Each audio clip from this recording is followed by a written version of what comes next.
questa sera.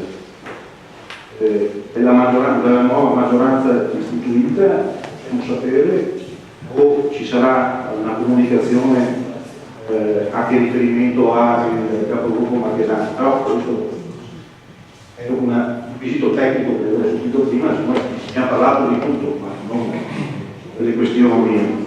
Poi adesso faccio il mio intervento per quello che riguarda questo pertinente argomento.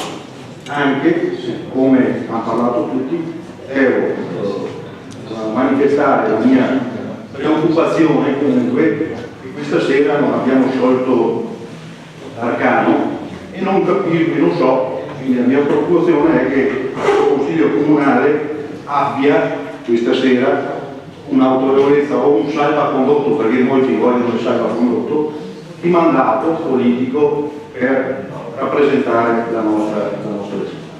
Cioè, quando ci sono i dubbi, le perplessità, quando ci sono gravi minacce, se sono, è grave, ma è altrettanto grave se qualcuno cavalca questa situazione con la menzogna.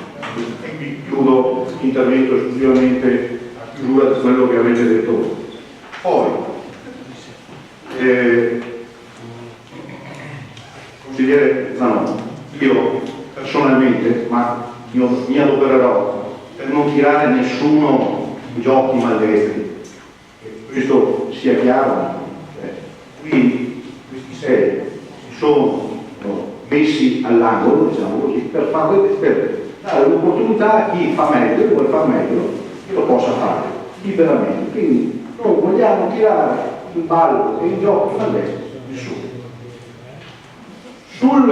Sui rapporti, quindi attenzione, i rapporti tra i componenti della maggioranza che è stata votata nel 2012 è cosa fatta, andremo, è cosa passata, andremo a vedere quelli che saranno i rapporti da quello che è stato costituito nel 23 ma ufficializzato questa sera 11 febbraio. Ho sentito che sono stati aperti molti dialoghi, io spero che questi dialoghi siano dialoghi amministrativi e produttivi, non siano dialoghi di necessità e di opportunità, è un auspicio che faccio. Devo dire che oltretutto stasera ho sentito parlare con un certo fervore di nuova spinta, quindi con una certa enfasi dall'assessore Busso. Lei sicuramente vorrà spinta a questa nuova maggioranza. È chiaro che qui ci troviamo non nei proclami, sui dati di fatto, è chiaro, deve essere così, perché altrimenti se noi stiamo qui a parlare, a creare aspettative e poi alla fine quindi ci misureremo, cioè noi quando ci siamo dimessi, se vogliamo dire così, o rinunciato a un certo ruolo all'interno della maggioranza votata dai cittadini di Cauga nel 2012, è stato per dire se c'è qualcuno che pensa di realizzare qualcosa di migliore, più positivo e in tempi più rapidi, è qua, lo può fare, lo può manifestare con atti compiuti. Quindi attenzione a avere questo preconcetto nel dire che c'è qualcuno che vuole tirare i consiglieri o gli oppositori o i colleghi di consiglio comunale in giochi maldestri. Forse conviene qualcuno, forse questa sera manifestando la mia preoccupazione su come è andato questo consiglio comunale, che non ha dato una risposta definitiva e qui posso lanciare, quindi approvare l'intervento del consigliere Paolo, cioè se ci sono stati questo consiglio comunale che prende avvio con questo nuovo progetto programmatico, un rinnovato progetto programmatico che però è un'iniziativa che è diversa da quello che è stato il mandato dei cittadini dato a qualcuno per governare la città nel 2012, è diverso, è un'interpretazione diversa, quindi dobbiamo misurarci sui fatti reali, poi sulla perplessità che questo tipo di indirizzo sia più consono, sia determinato da una volontà dei cittadini, lo dobbiamo sicuramente testimoniare con fatti. Forse in questo caso ci sarà qualcuno che è coinvolto in modo più concreto in questo e qualcuno che dovrà naturalmente vigilare e verificare se tutto quello che abbiamo detto stasera è attuabile oppure no. Perché anche io vado posso sfogliare quello che è il programma amministrativo, io mi auguro che venga aperto questo ufficio Europa, che è stata un'attività importante nella vita amministrativa di qualsiasi amministrazione della città di Cava. Mi auguro che le spese raccolte dalla tassa di soggiorno, se viene confermata da questa formante nuova amministrazione, non vadano tutte in opere pubbliche. Io spero che non vadano tutte sul teatro e spererei di essere chiamato centro congressi, quindi probabilmente avremo la possibilità di avere maggiori contributi. Quindi anche sulla tassa, quindi ci sono questioni che non devono fare infervorare, creare discorsi ovviamente populistici. Misureremo, cioè noi non siamo qua venuti per destabilizzare lei o qualsiasi altro del Consiglio Comunale, siamo qui sperando che si chiarisca che comunque questo aspetto non è ancora chiaro.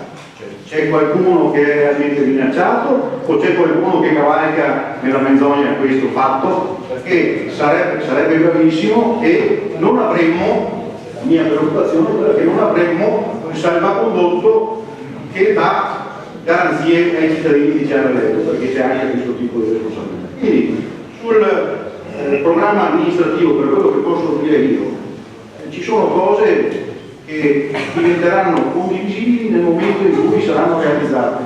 È chiaro che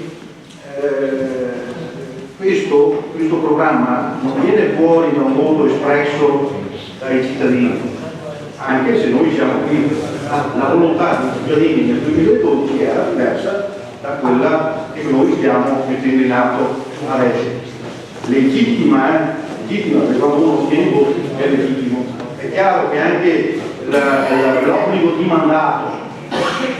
mandato non esiste per i consiglieri comunali eletti, non hanno, nel momento in cui sono eletti possono disconoscere tranquillamente i loro elettori. Questo lo consiglia la legge, però da un punto di vista, dico io, mio personale, non lo condivido così a spalla tratta. Ho delle perplessità in questo, perché qui stiamo anche a livello nazionale, sta parlando di togliere la preferenza, queste sono anche le incongruenze. Guardi caso, si troverà a votare Venezia, per esempio, o il comparto Venezia, o un sistema che è diverso da quello che si vota in comune. Dall'altra parte c'è la preferenza, però quando si vota per il nazionale, attenzione, perché altrimenti si comprano i voti. Quindi attenzione su questo. Quindi ci confronteremo tranquillamente, ci confronteremo senza tirare in giochi maldetti nessuno. Grazie consigliere Tonò. Grazie la parola al capogruppo Marchesan. Grazie Presidente. Signori cittadini, consiglieri comunali, signor Sindaco e signor Presidente, mi sia concesso una breve accenno a quanto fin qui detto.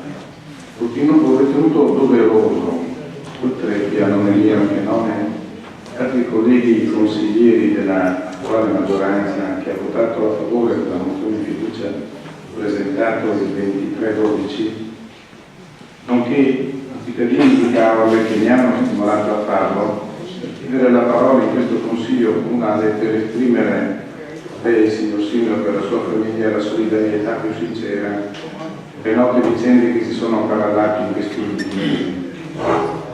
Vi hanno visto vostro malgrado, essere coinvolti come Silvia Vigliacche, tornate da chi, non avendo il coraggio di apparire, si nasconde dietro l'omertà. Minacce anonime sono di per sé un fatto impresioso.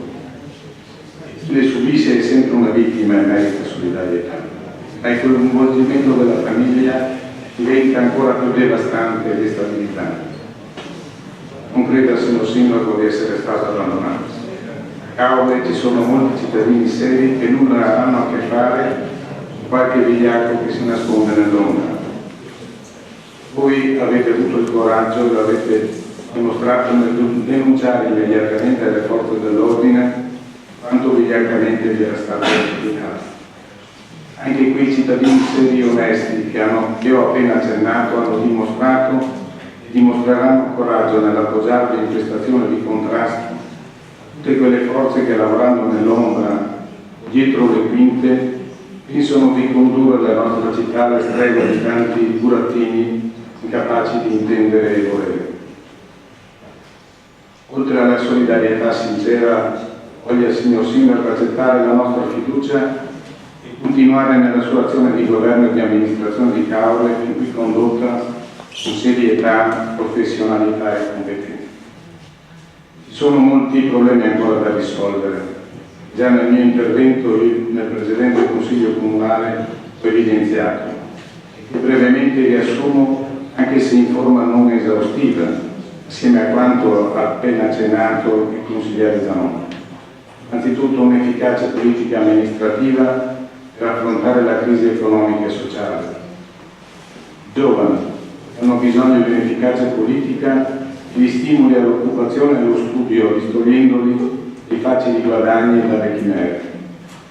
Dobbiamo attirare i giovani alla politica con una sana amministrazione, in modo da costruire una classe politica dirigente nuova e onesta, trasparenza nella vita amministrativa, valorizzazione della nostra cultura e del nostro ambiente, dare sicurezza e certezza ai nostri cittadini attraverso il potenziamento dell'ordine pubblico, dare attuazione anche al piano di assetto del territorio, portando attraverso i piani di intervento le varianti ritenute necessarie all'attuazione di quanto appena sopravetto.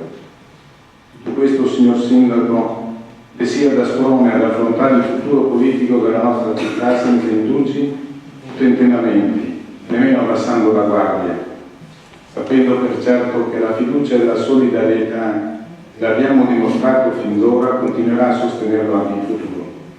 Grazie. Grazie Capogruppo Marchesan. Mettiamo ora i voti, le linee programmatiche, voti favorevoli.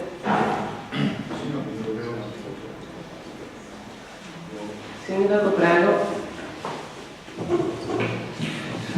Sì, prima della risposta, che era quella relativa alla nomina, ha fatto un passaggio interessante che meriterebbe solo il Consiglio Comunale, per quello sul concetto del divieto di mandato imperativo, ma non vorrei tediare le persone presenti, perché quel concetto di divieto di mandato imperativo è proprio delle democrazie rappresentative, non è una cosa che ci siamo inventati noi a Caorle e in tutto il mondo. E quando un consigliere comunale viene eletto non ha nessuna responsabilità giuridica e neppure politica nei confronti del cittadino che lo ha nominato. Questo conviene con me, vero? Perché se così non fosse, questo divieto di mandato imperativo, se venisse violato, ci troveremo di fronte alla gestione della cosa pubblica simile della Repubblica Socialista Sovietica o della Comune di Parigi del 1870, l'ultima. Quindi ecco, è un concetto di democrazia questo, diamolo per assodato. Allora io nelle comunicazioni iniziali non ho parlato di nomina di capogruppo di maggioranza, ho parlato di nomina del capogruppo della lista civica Luciano Strioli. Grazie Sindaco. Vediamo ora i voti, terzo punto all'ordine del giorno. Voti favorevoli? No, voti favorevoli. Voti contrari? 5, 2, 7 voti contrari. Passiamo ora al quarto punto all'ordine del giorno. Articolo 96 del decreto legislativo 267/2000, individuazione organi collegiali indispensabili. Relazione al Sindaco. Richiamato l'articolo 96 del decreto legislativo 267 del 2000, il quale prevede che sono individuati i comitati, le commissioni I consigli e ogni altro organo collegiale con funzioni amministrative ritenute indispensabili per la realizzazione dei fini istituzionali dell'amministrazione. Dato atto che ai sensi della predetta disposizione e in relazione alla competenza funzionale in ordine alla costituzione dei singoli organismi collegiali in argomento, l'individuazione degli stessi è demandata al Consiglio Comunale. Ritenuto opportuno al fine di una maggiore efficacia ed efficienza dell'azione amministrativa e al fine di consentire nella fase istruttoria dei procedimenti l'acquisizione delle necessarie condizioni di merito e valutazioni tecnico-giuridiche, individuare quali organismi collegiali indispensabili ai sensi dell'articolo 96 del decreto legislativo 267 del 2000, quelli sottoindicati, le commissioni consigliari e la conferenza dei capigruppo. Ritenuto inoltre opportuno garantire il buon funzionamento delle attività di competenza comunale, prevedendo la permanenza delle seguenti commissioni caratterizzate dall'esclusiva partecipazione di esperti dotati di particolari conoscenze e competenze tecniche, spesso non rinvenibili all'interno dell'ente dato il livello specialistico delle stesse. La Commissione Comunale di Vigilanza sui locali di pubblico spettacolo, la Commissione Comunale per il collaudo degli impianti di distribuzione di carburante, la Consulta sul turismo, istituita con deliberazione di Giunta Comunale numero 240 del 6 dicembre 2012. Dato atto inoltre che in relazione alla recente presa in carico in gestione diretta del mercato ittico comunale si renderà necessario supportare le attività del servizio con la Commissione di Mercato, la cui istituzione viene demandata alla redigendo regolamento che ne prevederà le competenze e l'assenza di indennità a favore dei commissari. Tanto premesso, si chiede al Consiglio Comunale di deliberare di ritenere indispensabili, per le ragioni di cui premessa, i sottoindicati organismi collegiali, le commissioni consigliari permanenti, la conferenza dei capigruppo, la Commissione Comunale di Vigilanza sui locali di pubblico spettacolo, la Commissione Comunale per il collaudo degli impianti di distribuzione di carburante, la Commissione del Mercato Ittico Comunale e la Consulta sul turismo.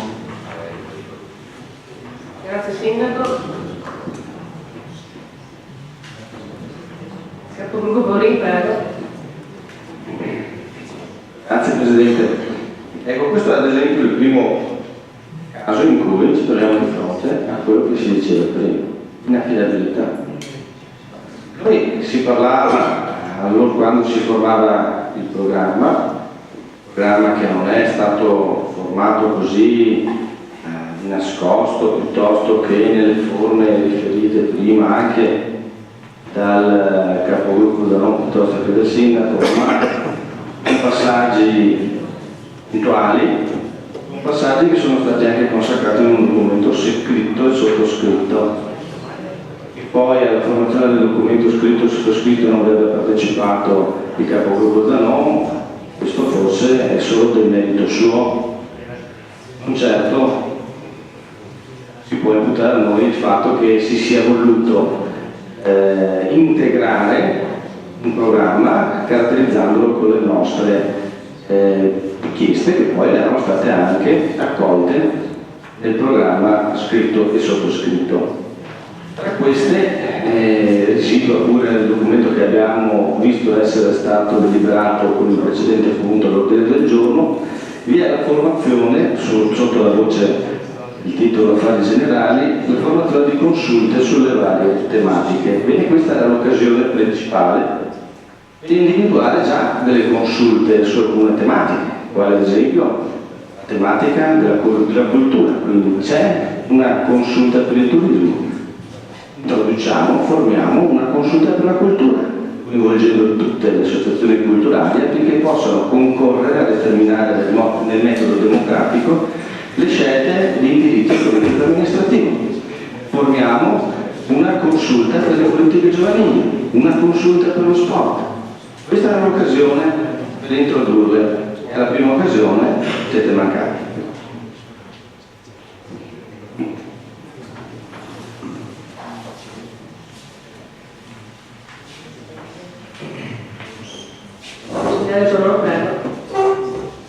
Sì,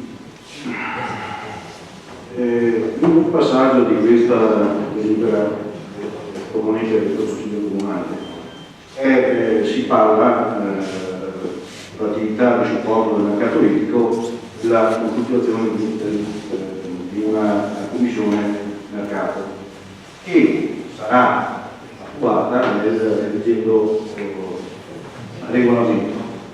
Siccome però stiamo parlando, collego, si avvicina il discorso a quello che ha appena detto il consigliere Romero. E qui si parla di commissioni consigliari e sostanzialmente nel programma che è approvato dalla maggioranza si parla anche di cambio di numero. Quindi credo che anche in questo caso chiaro, pacifico, poter scrivere provvedendo alla variazione del regolamento del Consiglio Comunale e così via. E naturalmente nel programma voi prevedete anche la consulta delle associazioni. Probabilmente questo è un passaggio tecnico, ma non è così tecnico da intravedere anche le questioni politiche su quello che è la questione dell'organizzazione dei lavori all'interno delle commissioni. Quindi capiamo che c'è questa valenza tecnica per affermare l'individuazione degli organi collegiali, però qui sostanzialmente avete dimenticato quello che può essere anche una questione politica e non so come la vogliate gestire. Quindi ben disponibili a entrare nella discussione delle questioni per quello che riguarda l'organizzazione, se le sedi saranno aperte. In questo caso un voto di astensione di buona volontà è il nostro voto.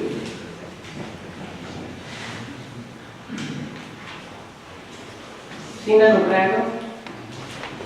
Sì, rispetto ad entrambi, rispetto al quesito posto, la delibera che abbiamo in approvazione al voto è una delibera che deriva dall'articolo 96 del TUEL, quindi del testo unico degli enti locali, che disciplina specificatamente cosa si può fare in questa sede, in questa delibera. Non è previsto con questa delibera la possibilità di costituire consulte diverse da quelle che sono ritenute organi collegiali indispensabili in questo momento, così come non è possibile in questa delibera aumentare il numero dei componenti delle commissioni consigliari esistenti.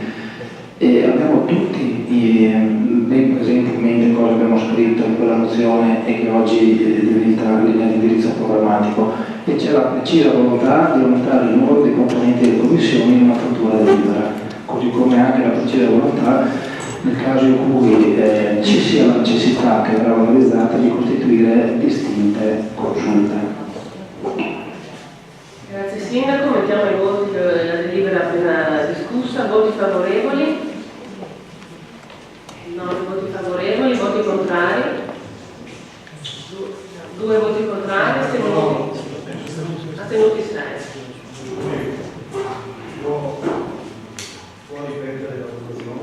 Voti favorevoli 9, voti contrari 2, astenuti 6. Non era presente l'assessore Russo?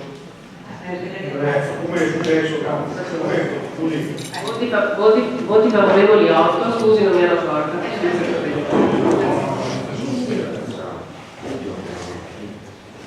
Passiamo ora al quinto punto all'ordine del giorno, approvazione piano delle alienazioni e valorizzazione del patrimonio immobiliare, anno 2014, ai sensi dell'articolo 58.1 del DL 112/2008. Relazione all'assessore Russo.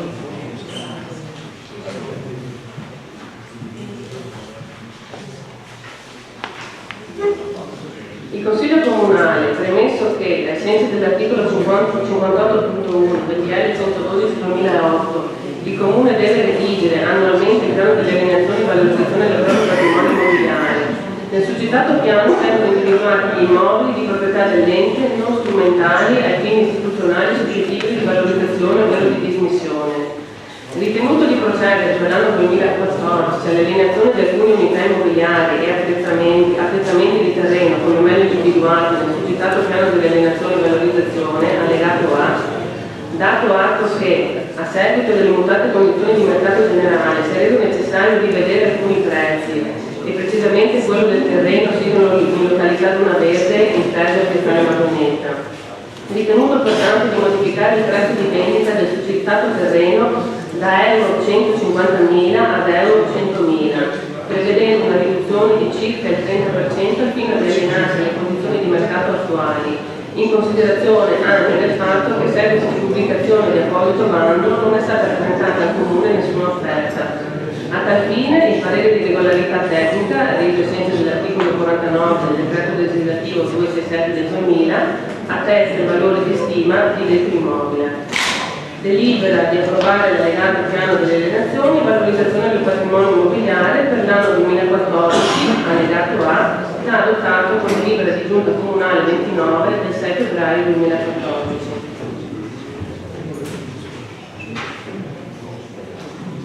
L'allegato A prevede il primo immobile, quello di cui ho già citato prima, l'area comunale sita localizzata una verde in freccia del Piale Madonnetta, il cui prezzo scende da 150 a 100.000 rispetto al piano delle alienazioni dello scorso anno. Area comunale sita in terra di altri tropici di 46 metri quadri per un prezzo di 18.600 euro. L'area comunale in pregio a fondamenta pescheria di 10 metri quadri per un ammontare di 4.000 euro. Area comunale sita in pregio a via Vincesio e viale Falconera con delle porzioni di strada di 52,30 metri quadri per il valore di 22.000 euro 489. Area comunale sita in pregio a via Vincesio, un'altra porzione di strada di 28,77 metri quadri per 12.371,10. Ed infine l'alloggio di via Menotti in San Giorgio di Livenza, anche questo deriva dal piano di alienazione dell'anno scorso, per il prezzo di 90.000 euro.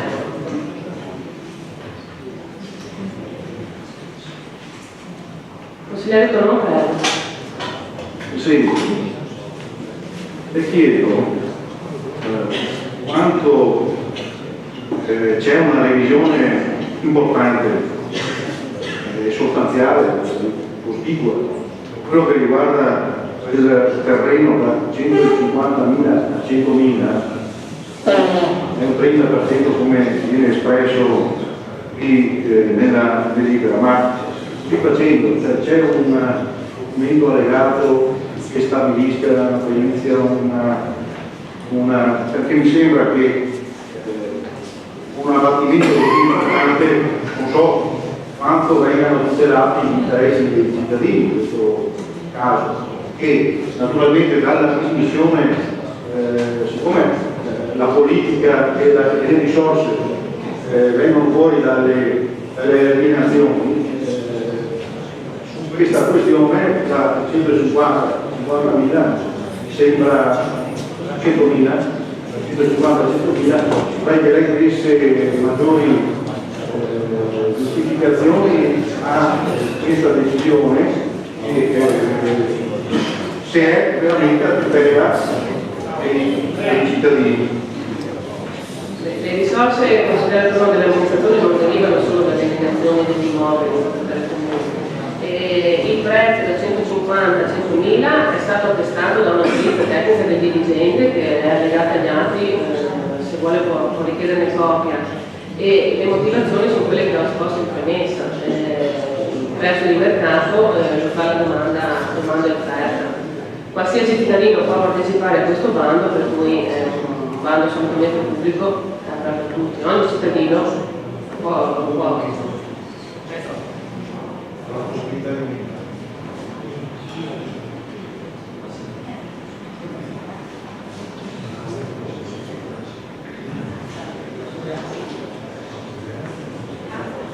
Consigliere Favaro, prego.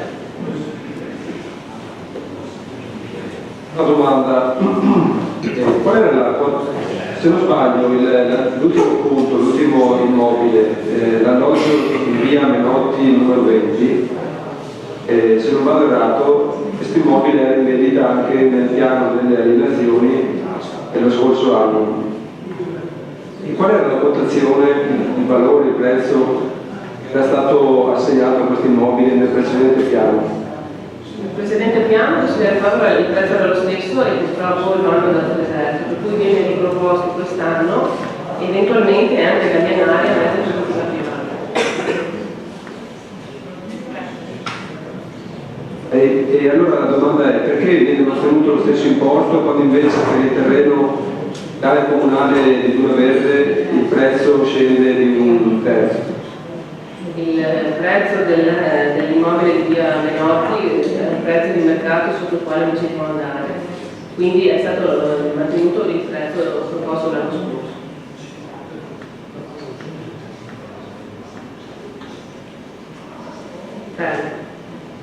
Credo che se si adotta il criterio del prezzo di mercato, questo criterio allora deve valere per tutti gli immobili, non per alcuni sì e per altri no. È un prezzo stabilito nella vendita degli alloggi ERP, per cui sotto di questo prezzo non si può scendere. L'ultima risposta è diversa dalla precedente, cioè conto è il prezzo di mercato, un conto è il prezzo stabilito per gli alloggi ERP. È il prezzo minimo stabilito. Ok. Mettiamo i voti favorevoli,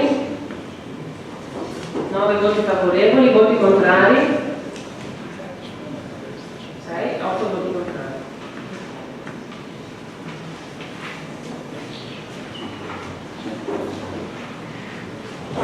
Mettiamo i voti di immediata eseguibilità della delibera, voti favorevoli, 9 voti favorevoli, voti contrari, 8. Passiamo ora al sesto punto all'ordine del giorno, approvazione progetto in deroga al PRGC per abbattimento delle barriere architettoniche ai sensi dell'articolo 79 del DPR 380/2001 e legge 13 dell'89. Ditta Paola SNC, relazione al sindaco. Premesso che ai sensi dell'articolo 79 del DPR 380/2001 e della legge nazionale 13 del 1989, le opere per l'adeguamento e l'abbattimento delle barriere architettoniche per garantire accessibilità, fruibilità e adattabilità possono essere realizzate in deroga alle norme sulle distanze previste dai regolamenti edilizi, fatto salvo l'obbligo di rispetto delle distanze di quegli articoli 873 e 907 del Codice Civile. Che l'articolo 42 delle norme tecniche di attuazione del vigente piano regolatore prevede che il rilascio di permessi di costruire in deroga sia preceduto da deliberazione favorevole del Consiglio Comunale. In data 28 novembre 2013, protocollo numero 37969, la ditta Paola SNC di Marafoni Michelangelo ci ha presentato istanza di permesso di costruire, ai sensi dell'articolo 10 del DPR 380 del 2001, per lavori di ristrutturazione e ampliamento, ai sensi della legge regionale 14 del 2009, Piano Casa, con installazione di un impianto di ascensore in deroga nel fabbricato giornaliero denominato Le Lampare, sito in Caude, via della Serenissima, censito al foglio 42, mappale 63.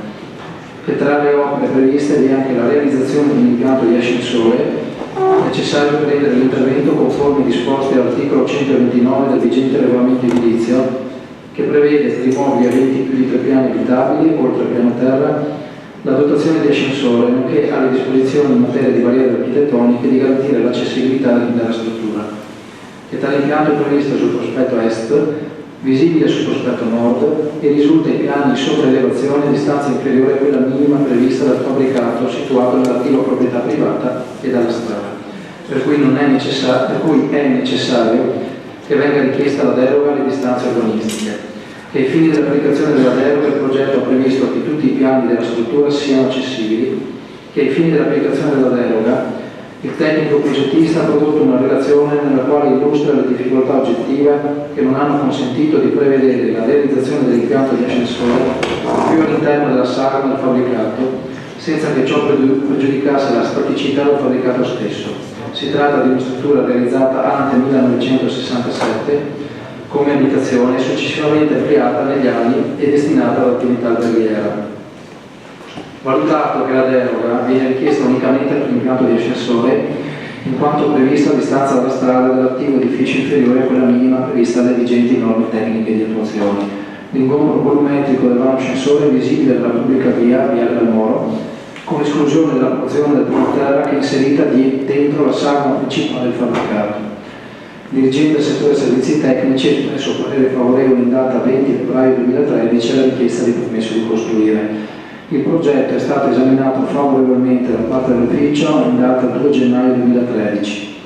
È riscontrato altresì che l'immobile è sottoposto a vincolo paesaggistico ambientale e che in data 2 gennaio 2014 il progetto è stato inoltrato alla Soprintendenza per i beni architettonici e paesaggistici per le province di Belluno, Padova, Treviso e Venezia, sede di Venezia, ai sensi dell'articolo 146 del decreto legislativo 42 del 2004 per l'acquisizione del parere di competenza, a cui farà seguito il rilascio dell'autorizzazione paesaggistica, ovvero al rilascio dell'autorizzazione paesaggistica nei termini del silenzio assenso previsto dalla norma citata.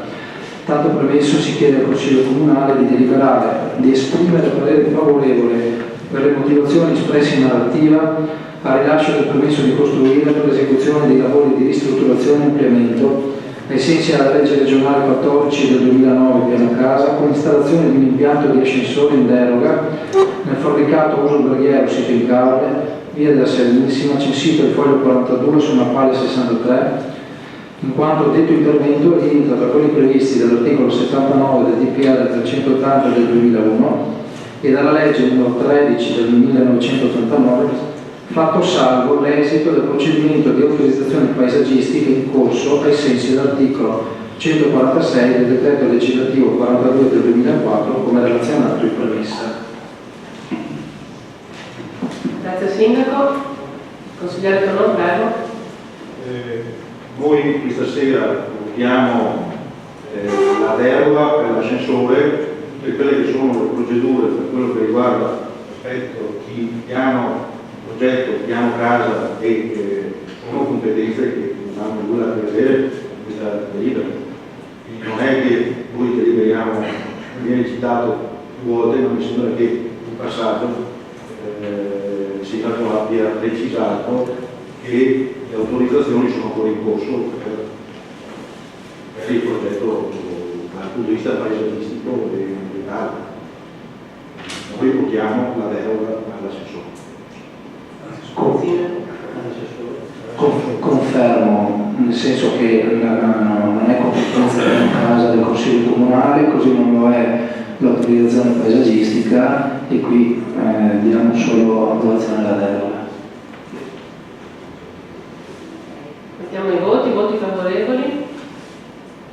Si approva all'unanimità. Votiamo l'immediata eseguibilità della delibera, voti favorevoli.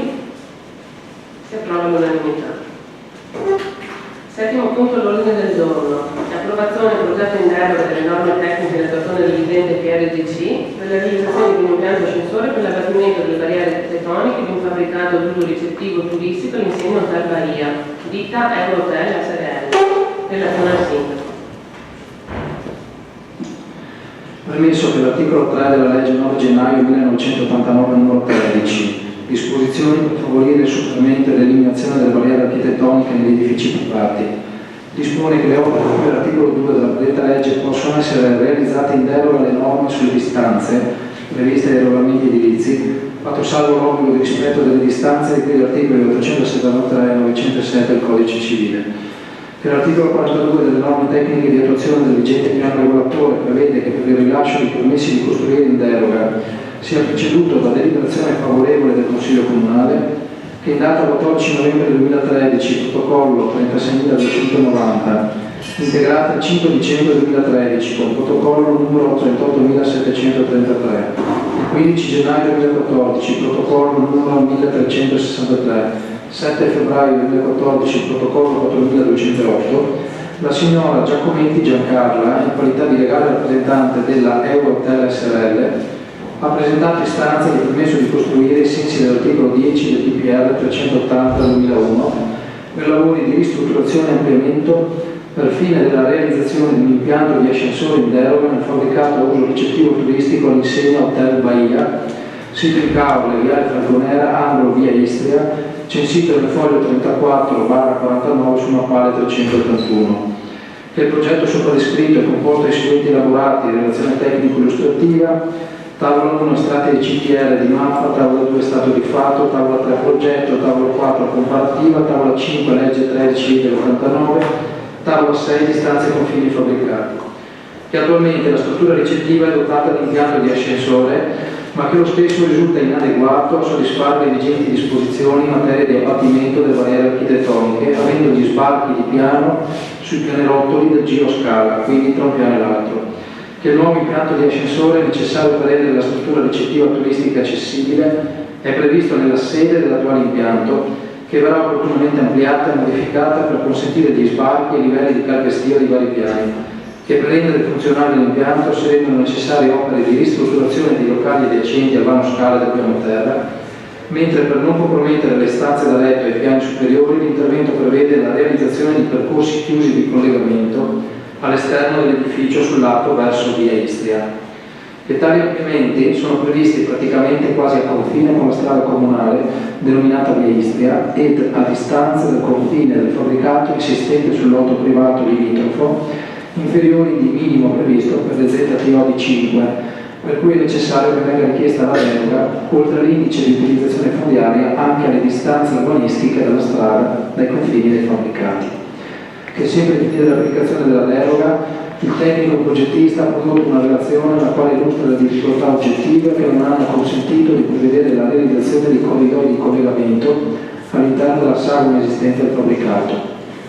Valutato che la deroga viene richiesta per l'ampliamento necessario alla realizzazione del nuovo vano ascensore e dei percorsi di collegamento dell'impianto stesso ai piani primo, secondo, terzo e quarto, in quanto previste distanze al confine dei fabbricati della strada pubblica inferiori a quelle linee previste dall'articolo 21 delle vigenti norme tecniche di attuazione, oltre che per l'indice di utilizzazione fondiaria.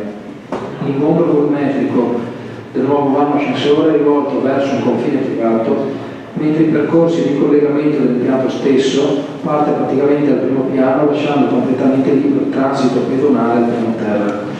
Il dirigente del settore servizi tecnici ha espresso parere favorevole in data 7 febbraio 2014 alla richiesta di permesso di costruire. Il progetto è stato esaminato favorevolmente da parte dell'ufficio in data 7 febbraio 2014. Tanto premesso, si chiede al Consiglio Comunale di deliberare e di esprimere parere favorevole per le motivazioni espresse in narrativa al rilascio del permesso di costruire per l'esecuzione di lavori di ristrutturazione e ampliamento a fine della realizzazione di un impianto di ascensore in deroga nel fabbricato ad uso ricettivo turistico all'insieme a Terbaia, sito in Caole, Viale Falconera, angolo via Istria, censito nel foglio 34/49 su mappale 381, in quanto detto intervento rientra tra quelli previsti dalla legge 9 gennaio 89 numero 13, disposizioni per favorire il superamento e l'eliminazione delle barriere architettoniche negli edifici privati con progetto presentato dalla ditta Eurotel SRL.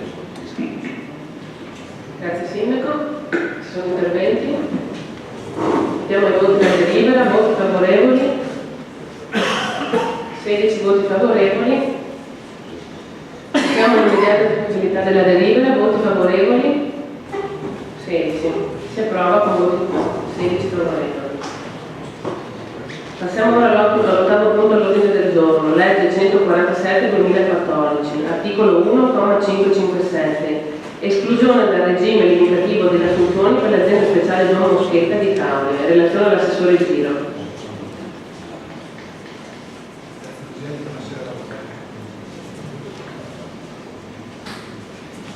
Grazie Presidente, buonasera.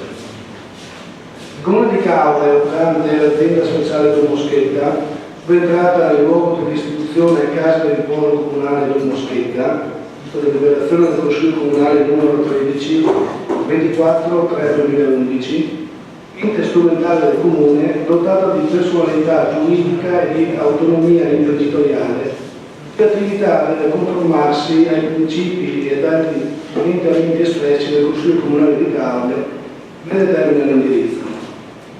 Dato atto che l'azienda suscitata è sorta per erogare assistenza agli anziani autosufficienti, non autosufficienti del territorio, dei quali non era possibile la permanenza nel proprio ambiente di vita, con l'obiettivo di garantire la migliore qualità della vita agli ospiti.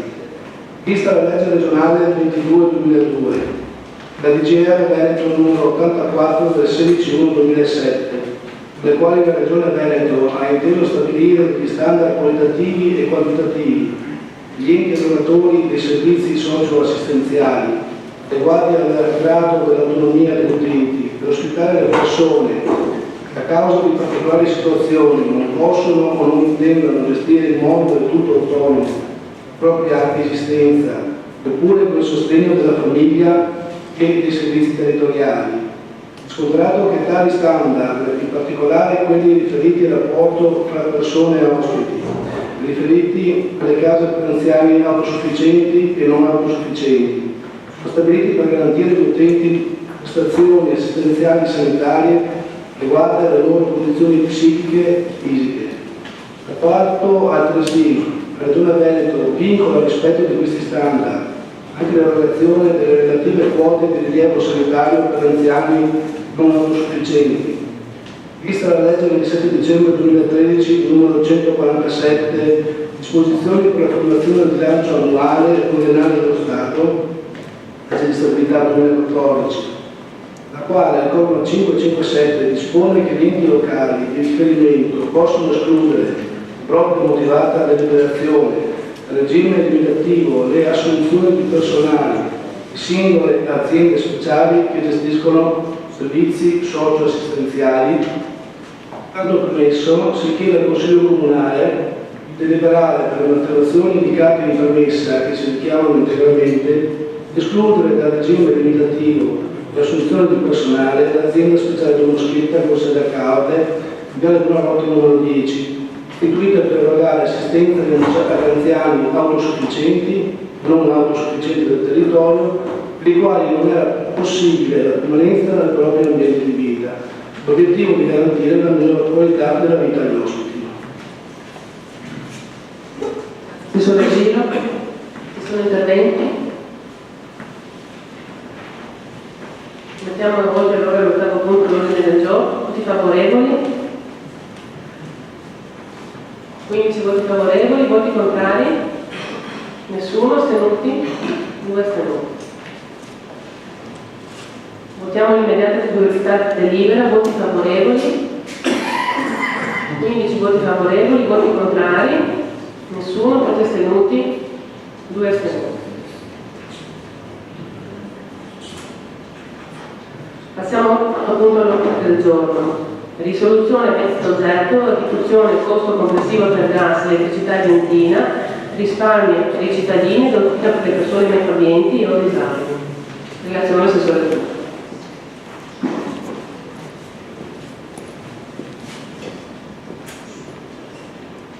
Preso atto che la situazione economica generale, specialmente negli ultimi mesi, incide negativamente sia sul sistema produttivo e di conseguenza sui vari servizi erogati, considerato che ogni aumento dei carburanti corrisponde al crescimento degli introiti che ne derivano per lo Stato e che le accise che gravano sul prezzo del gas, ad esempio, sono tasse di scopo e corrispondono ad un tributo indiretto a riscossioni immediate che colpisce singole produzioni e specificati consumi, normalmente quelli di importanza fondamentale per la popolazione. Constatato che logica vorrebbe che raggiunto lo scopo, l'obiettivo, il tributo dovrebbe scomparire, cosa che non è mai avvenuta. Riconosciuto che esiste per i cittadini meno abbienti e per i disabili un bonus sia per il gas che per l'energia elettrica definito come compensazione per le forniture di questi servizi, che detto bonus è una somma a scalare legata a una serie di condizioni che il cittadino deve possedere e dichiarare sotto la propria responsabilità. Valutato che lo Stato potrebbe decidere di erogare il bonus annullando o riducendo solo la tassazione del servizio, quota del servizio che introita totalmente, rendendo così meno gravoso il sistema di erogazione di relativo controllo. Attestato che se il sistema di controllo superasse in peso economico il beneficio reso ai cittadini, si dovrebbero necessariamente trovare meccanismi alternativi e più virtuosi. Valutato che le entrate derivanti dalle accise, che sono tasse di scopo, dovrebbero essere contabilizzate in modo da coprire spese legittimamente definite non diversamente utilizzabili, oltre ovviamente ad essere utilizzate per i rimborsi di bonus di diritto, considerato che parte di queste entrate dovrebbero essere attivate